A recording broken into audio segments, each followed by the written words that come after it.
Oke, Assalamualaikum warahmatullahi wabarakatuh. Selamat berjumpa kembali ya dengan saya Bang Pais ya. Sahabat-sahabat sekalian, kali ini saya akan bahas tentang hukum Islam ya di dalam negara kita ini. Ya, banyak ya yang mengatakan bahwa kenapa hukum Islam aja yang diundang-undangkan khusus ya. Sebenarnya enggak juga ya.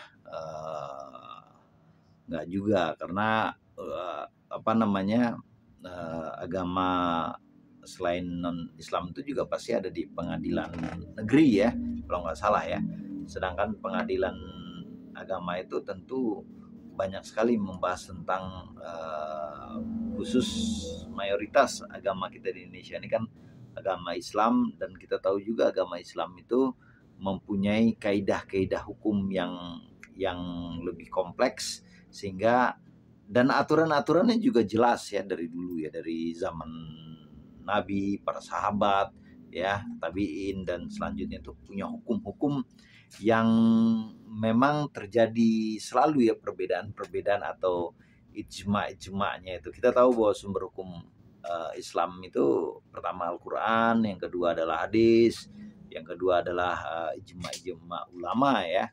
Nah, tentu ya di dalam penafsiran Al-Qur'an, penafsiran sunnah-sunnah, hadis-hadis, ataupun kesepakatan-kesepakatan itu akan selalu terjadi perbedaan pendapat.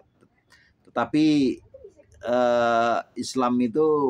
hukum Islam itu selalu bergerak ya, dia tidak kaku, dan untuk itu mengayomi ya kebanyakan bermacam pandangan-pandangan tentang hukum Islam itu.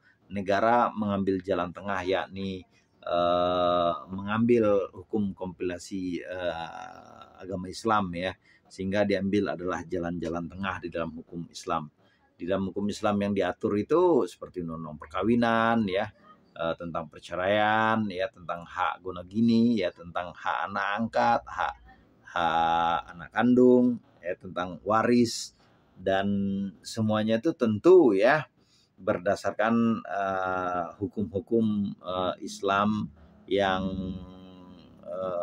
mayoritas ulama berpandangan itu yang diambil. Kita tahu juga di Indonesia ini kan kita kebanyakan adalah Sunni, jadi mazhabnya juga kebanyakan juga dari Imam Syafi'i ya. Tentu juga pandangan-pandangan Sunni, pandangan-pandangan Muhammad Syafi'i itu tentu ya, Imam Syafi'i tentu mempengaruhi hukum-hukum Islam yang ada di negara kita.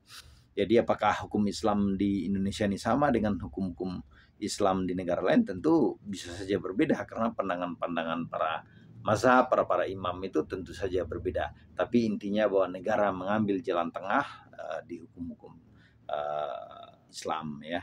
Dan kita para legal ini ya tentu harus memahami banyak hal tentang hukum-hukum Islam, karena apabila misalnya terjadi perceraian atau terjadi pernikahan atau terjadi pembagian waris, tentu orang-orang yang beragama Islam itu tentu akan didahului oleh hukum-hukum Islam yang umum yang berlaku atau kompilasi hukum Islam.